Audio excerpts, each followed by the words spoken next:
Help them figure what they want out of life. But you know everything can come with a price. Wanna maximize your money and time. Might have to take the uncommon advice. So let's dive on into another episode of Uncommon Advice. All right, Miami Heat are still in it. We are. The Boston Celtics series. By the time this episode drops, we're going to be ahead. I'm just going to put it there. The Heat will be leading. I think I'll have them leading, 3-2. I think they'll be in Game 6 or Game 5, 3-1. Doesn't matter. I think it's a 6-game series. Miami takes it. They'll win Game 6 at home. But that would be good. And then the Lakers Nuggets. That's going to be a good series too. No, I think I'm going to go with the Celtics on this one. So Caden, my son, he's a Celtics fan for some reason. So we'll be going for the Celtics Heat. I'll let him know that you're going for the Heat. Heat. Talk a little trash to you on the field.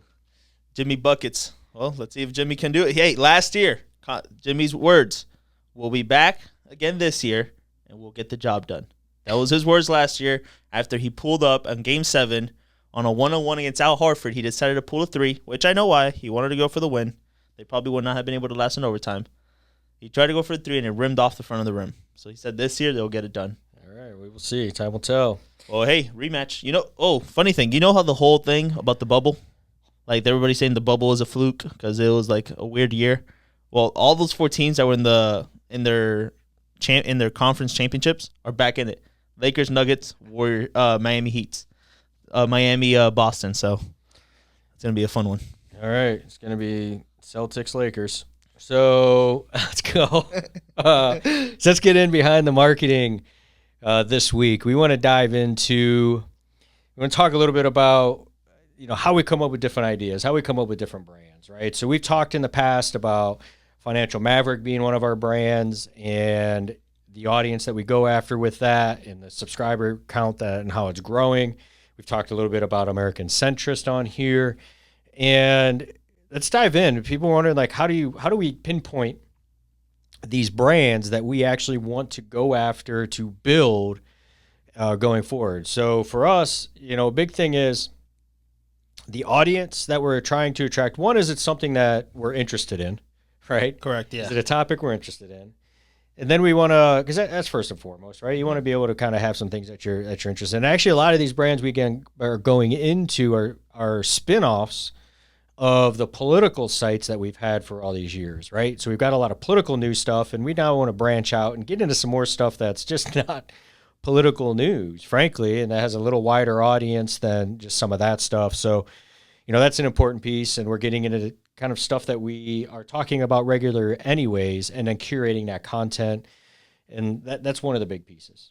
Yeah, absolutely. I mean, one of the things, just jumping it off, Nate, and you were bringing it up, that we sit down and we look into something we like. We were having a meeting, I think it was earlier this week, where we're talking with Ashton, and we're talking about this new brand called Bred. We'll get into it a little more here, but you tell us, and you're like, what is it, if you guys were to sit down and read anything in sports, what is something that would catch your attention? Right, and that's one of the things that we go into. We do our research, right? What is something we like? Research, is that going to be something the audience is going to like? But then it's when we sit down, is this something that we can read? Can we sit there and read it? Because if we can't, then that means there's more than likely, if we can't read our own thing, our audience is not going to read it. So that was a good point that Nate brought up. Is find something that you will read and make it simple, and that's what we're doing. We're in the process of doing that right now with Bred.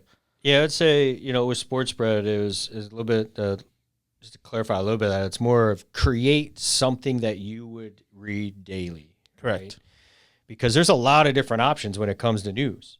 Mm-hmm. There's tons of options. So for us, when we're getting into Bred, we're identifying the people that we want to speak directly to, but it's also got to be something that we would read. And I actually asked Ashton that for a reason, because he's also falls within I would say he falls within the demographic of the consumer that we're looking to attract with Bred, and he's also into sports, and so it's what's something he would actually consume in 3 to 5 minutes a day to give him the information he wants, right?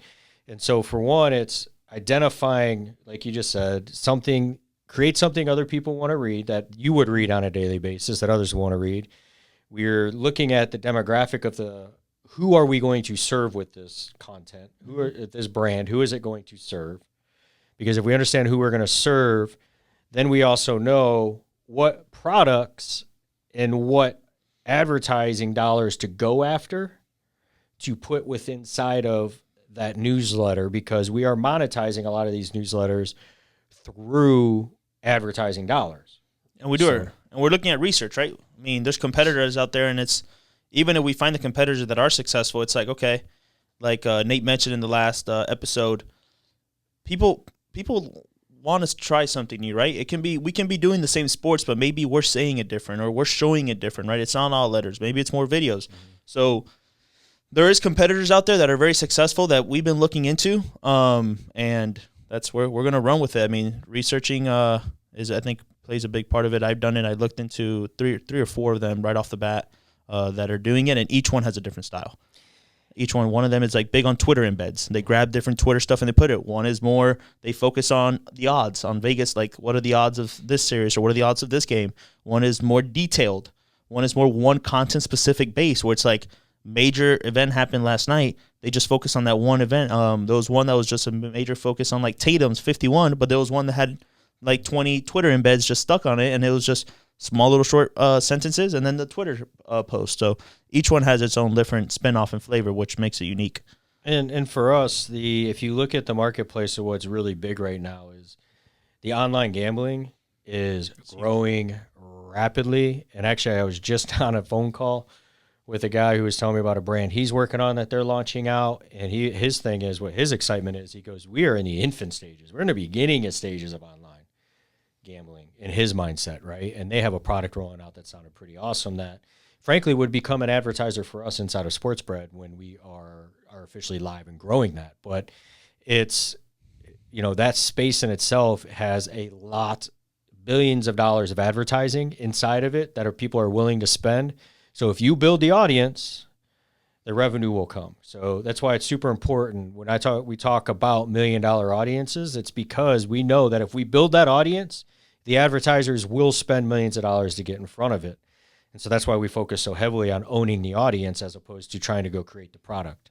Especially sports. I mean, everybody at some point in their life, I won't say everybody, but I say a large percentage or a large majority at some point in their life had some involvement with sport. And if you didn't, I know people that never play sports where they're fans, huge fans of sports. I have a buddy who, you could tell him right now, throw 5 yards. He probably can't even throw 2. But the man's like a diehard Dolphins fan.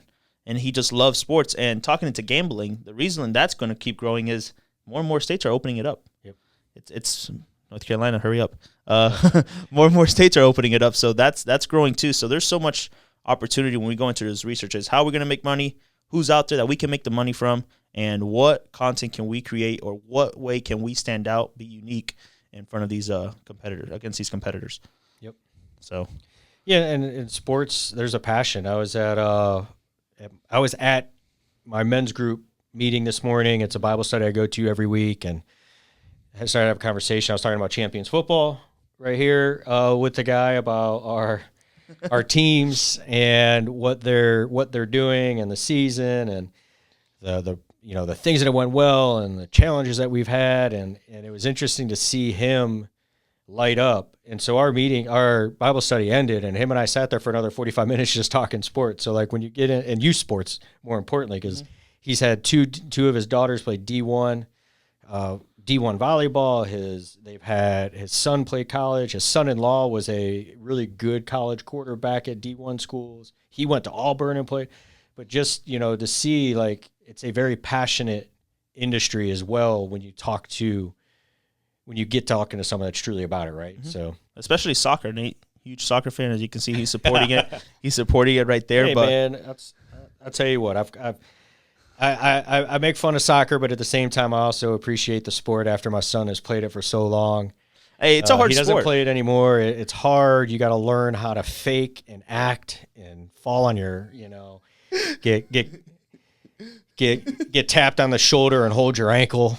No, I'm just kidding. But it's, the sport in itself is good. And actually seeing it come to Charlotte, which was really cool, is the fact that FC, Charlotte FC came here, and to see the city truly rally around a sport in the city, because you go You go to a Panthers game, and 50% of the stadium is whatever team's visiting. You go to a Hornets game, 50%, maybe 60% of the people watching that game are for the other team.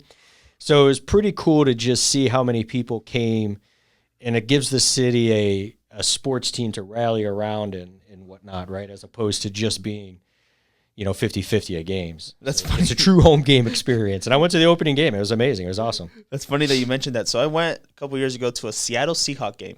West Coast, as far as you could probably get from the Carolinas in the United States, other than Alaska or Hawaii. When I am telling you that there was more Russell Wilson and DK Metcalf jerseys than any Christian McCaffrey or anything else, it was ridiculous. I was like, am I at a Seattle game here? Like, it was like those barely, I would say those barely Panthers fan, and it's all Seattle fans. But real quick, just to take you guys back here. So these trophies back here that we just threw back here just because we want to make sure that you guys know we are winners and not losers. These are trophies, actually. So this head right here is actually, I haven't won one this year yet. I'll be honest. I haven't won one this year, but I won 2 last year with my team at 12U. And then I'm not going to steal Nate's thunder, so I'll let him explain his. Well, I haven't won any. Our teams have won. Our teams, correct. So I didn't. But we're just out there guiding them and letting these kids, giving them the tools to succeed and compete. And so we've, our team, our 12U team, has been in 6 tournaments. They've made four finals appearances, and brought home 2 trophies this year so far. We got 1 more to go. We'll see. This last tournament, they got over that hump. They won their first tournament ever, lost their next 2 finals, and then won the final. So, we'll see how they do. I mean, it's been cool to see the kids grow, get better, and just enjoy the season. Absolutely. And have fun and get pumped and just see these kids, become a team and hanging out at practices and, messing around and just growing as kids. It's been cool. Absolutely. Hey, and if you support youth sports and you want to support what we're getting done here, we'd be more than happy to take donations. Champions Football. Yeah. So Champions Football is a nonprofit. We talked about it on a couple of, but Yep. It's our nonprofit arm of our organization that we give back to help our community, help the youth, and we're actually just really excited about some of the new things that we're working on with that. But we'll talk about that at another time, another day once we get that finalized. But some really, really cool stuff. And so, and some things that once we get it tested out and working, it'll be helpful to other nonprofits that are out there. Listen to this, might have to take the uncommon advice.